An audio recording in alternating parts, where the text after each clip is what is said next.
కోర్సుల్లో కావచ్చు, రైట్, పీజీలో వన్ సెకండ్, కావచ్చు, వీటన్నిటిలో. దీని గురించి వన్ ఆలోచించండి సెకండ్, సార్. One second. 15,000 ఒక చిన్న పాయింట్ చెప్తాను. 15,000 ఒక కోట్ల నిమిషం నుమాన్ గారు, రూపాయలు, వన్ సెకండ్. 15,000 కోట్ల రూపాయలు విద్యార్థులకు ఫీజు బకాయిలు ఉన్నాయి. ఆ ఫీజు బకాయిలు ఉండడం వల్ల విద్యార్థుల యొక్క సర్టిఫికెట్లు కాలేజీలలో ఉండిపోతున్నాయి.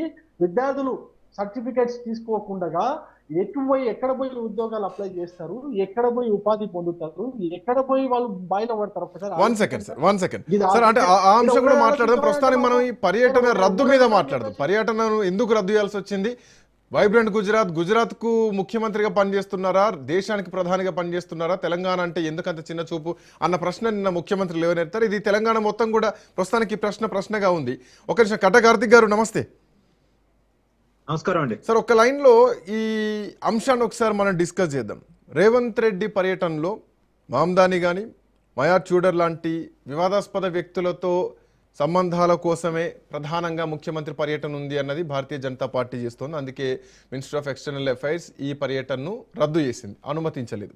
అట్ సేమ్ టైం ఇదే సమయంలో గుజరాత్ ముఖ్యమంత్రికి పర్మిషన్స్ ఇస్తారు, తెలంగాణ ముఖ్యమంత్రికి ఎందుకేరు, తెలంగాణ ప్రజలకు 4 కోట్ల తెలంగాణ ప్రజలకు జరిగినటువంటి అవమానంగా భావిస్తున్నాం అని చెప్పేసి ముఖ్యమంత్రి నిన్న పత్రికాముఖంగా ఆయన చెప్పేశారు. అండ్ మోర్ ఓవర్, ఒకవేళ వాళ్ళనే కలవడానికి వెళ్తే అది పూర్తిగా తప్పు. అధికారిక సమావేశాలు అవన్నీ కూడా, ఒకవేళ మామ్దానిని కలిస్తే ఆయన ఏం చిన్న వ్యక్తి కాదు, అక్కడ న్యూయార్క్ నగరానికి మేయర్గా పనిచేస్తున్నటువంటి వ్యక్తి, సింపుల్గా వెళ్ళి టీకో కాఫీకో కలవడానికి సాధ్యమయ్యేటువంటి వ్యక్తి కాదు, అపాయింట్మెంట్స్ ఉంటాయి. ఇది కూడా మేము కేంద్ర ప్రభుత్వం దృష్టిలో పెడతాం, కేంద్ర అనుమతి లేకుండా అధికారిక సమావేశాలు ఏమి జరగవు, పూర్తి పర్యటన వివరాలు మొత్తం కూడా ముందే మేము కేంద్రానికి ఇచ్చాం అని ముఖ్యమంత్రి చెప్తున్నారు.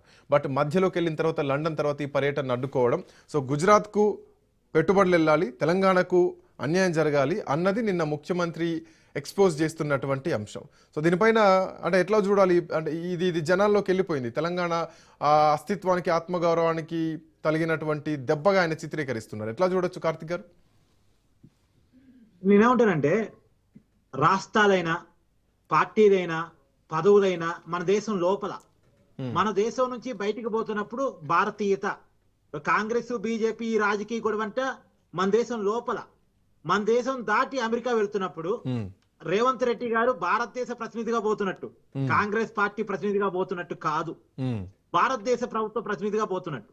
భారతదేశ ప్రభుత్వ ప్రతినిధిగా పోతున్నప్పుడు దేశ గౌరవానికి తగ్గట్టుగానే ఉండాలి, దేశ గౌరవానికి భంగం కలిగించని వాళ్ళతోనే బయటికి కావాలి. అయితే ఇక్కడ 2 విషయాలు నేను చెప్తాను.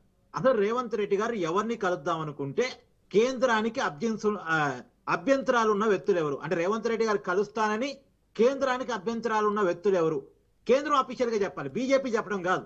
ఇది బీజేపీ యొక్క వర్షన్ కాదు, అసలు ఇది కేంద్రం యొక్క బాధ్యత. కేంద్రం చెప్పాలి, మినిస్టర్ ఆఫ్ ఎక్స్టర్నల్ అఫైర్స్ చెప్పాలి. వాళ్ళు చెప్పింది ఒకే ఒక మాట, రేవంత్ రెడ్డి గారి సమావేశాలు హోదాకు తగ్గట్టుగా లేవు అని చెప్పారు.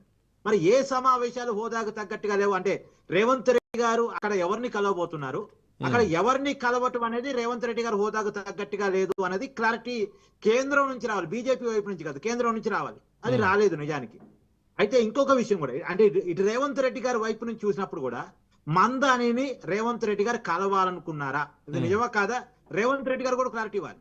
అంటే ఒకవేళ కలవాలనుకుంటే కేంద్ర విదేశాంగ వ్యవహారాల నుంచి, అంటే అటువైపు నుంచి అపాయింట్మెంట్ అడిగారా, డైరెక్ట్ గా రాష్ట్ర ప్రభుత్వం వైపు నుంచి అపాయింట్మెంట్ అడిగారా అన్నది కూడా తెలవాలి. ఎందుకంటే ఆయన కలవాలనుకున్న ఉద్దేశం కేంద్రానికి చెప్పాలి. ఎందుకంటే ఆయన పోతుంది ముఖ్యమంత్రి హోదాలో, వ్యక్తిగత పర్యటన కాదు, అది వ్యక్తిగా పోవట్లేదు, అధికారిక హోదాలో పోతున్నాడు. ఈ దేశ ప్రతినిధిగా ఈ దేశంలో ఒక రాష్ట్రానికి ముఖ్యమంత్రి హోదాలో పోతున్నాడు.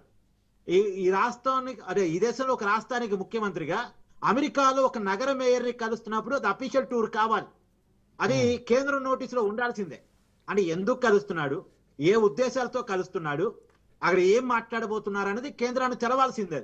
అది రహస్యంగా ఉండడానికి. సో ఇక్కడ ఇంకో సున్నితమైనటువంటి అంశాన్ని కూడా నిన్న ముఖ్యమంత్రి ప్రస్తావించడం జరిగింది. 2015లో అప్పుడు ప్రధానమంత్రి నరేంద్ర మోడీ పాకిస్తాన్ ప్రధాని కలవాల్సినటువంటి అవసరం ఏమొచ్చింది అన్నది ఆయన చెప్తున్నారు. మోరోవర్ అది అధికారిక పర్యటన కాదు, ముందే ప్రకటించినటువంటి పర్యటన కాదు. సో ఆన్ ద స్పాట్ తీసుకున్నటువంటి నిర్ణయం. అప్పుడు ఆయన ఐ థింక్ సో కాబోల్ నుంచి వస్తున్నటువంటి క్రమంలో ఆ రోజు అనుకోకుండా ఆయన కలవడం జరిగిందన్నది ఆ రోజు కేంద్రమే చెప్పింది. సో అది అధికారికంగా నిర్ణయించింది అని చెప్పేసి ఈ అంశాన్ని ముఖ్యమంత్రి ప్రధానంగా ప్రస్తావించారు. కార్తిక్ గారు, అంటే రాజకీయాన్ని మాట్లాడుకుంటే బాగుంటది కదండి. నరేంద్ర మోడీ గారి దేశభక్తికి సంబంధించి మనం చిత్తశుద్ధిని శంకించలేము, రేవంత్ రెడ్డి గారి దేశభక్తికి సంబంధించి కూడా చిత్తశుద్ధిని శంకించలేము. ఆ స్థాయిలో ఉన్న వాళ్ళు దేశానికి వ్యతిరేకంగా ఉంటారని, కావాలని దేశానికి వ్యతిరేకంగా కుట్ర చేసే వాళ్ళతో కలుస్తారని మనం అనుకోలేము. కాకపోతే చిన్న చిన్న టెక్నికల్ ఇష్యూస్ ఉంటాయి. ఇప్పుడు వీళ్ళకి అంటే మందానితో కలవడం తప్పేంటి అనేది వీళ్ళ ఐడియాలజీ వీళ్ళు ఆలోచిస్తారు. అతను గతంలో కేంద్రానికి వ్యతిరేకంగా, మోడీ గారికి వ్యతిరేకంగా, మన దేశానికి వ్యతిరేకంగా కొన్ని కామెంట్ చేశారు కదా, అతనితో వీలు బయట ఏదైందని వీళ్ళు ఆలోచిస్తారు. అంటే ఇక్కడ ఐడియాలజికల్ డిఫరెన్సెస్ ఉంటాయి తప్ప వీళ్ళేదో మోడీ గారు కానీ రేవంత్ రెడ్డి గారు కానీ పార్టీలు వేరైనప్పటికీ కూడా దేశం విషయంలో వాళ్ళ కమిట్మెంట్ మనం శంకించలేం. ఆ స్థాయిలో ఉన్న వాళ్ళు దేశానికి వ్యతిరేకంగా ప్రవర్తిస్తారని అనుకోలేం. మోడీ గారు పాకిస్తాన్ ప్రైమ్ మినిస్టర్ ని కలిసినా అది దేశం కోసమే కలిసి ఉంటారని మనం అనుకోగలం తప్ప దాంట్లో రాజకీయ కారణాలు ఉన్నాయని మనం శంకించలేం. అలాగే రేవంత్ రెడ్డి బట్ ఇక్కడ ముందే శంకించి పర్యటన రద్దు చేశారన్నదే కదా సీఎం చేస్తున్న కామెంట్. అంటే ఇక్కడ కొన్ని మిస్టేక్స్ రేవంత్ రెడ్డి గారి వైపు నుంచి జరిగాయి, అదే మిస్టేక్స్ కేంద్రం వైపు నుంచి జరిగాయి. రేవంత్ రెడ్డి గారు నిన్న క్లారిటీ ఇవ్వాల్సి ఉండే. నిజంగా మందానిని కలుద్దాం అనుకున్నారా, అపాయింట్మెంట్ అడిగారా, అపాయింట్మెంట్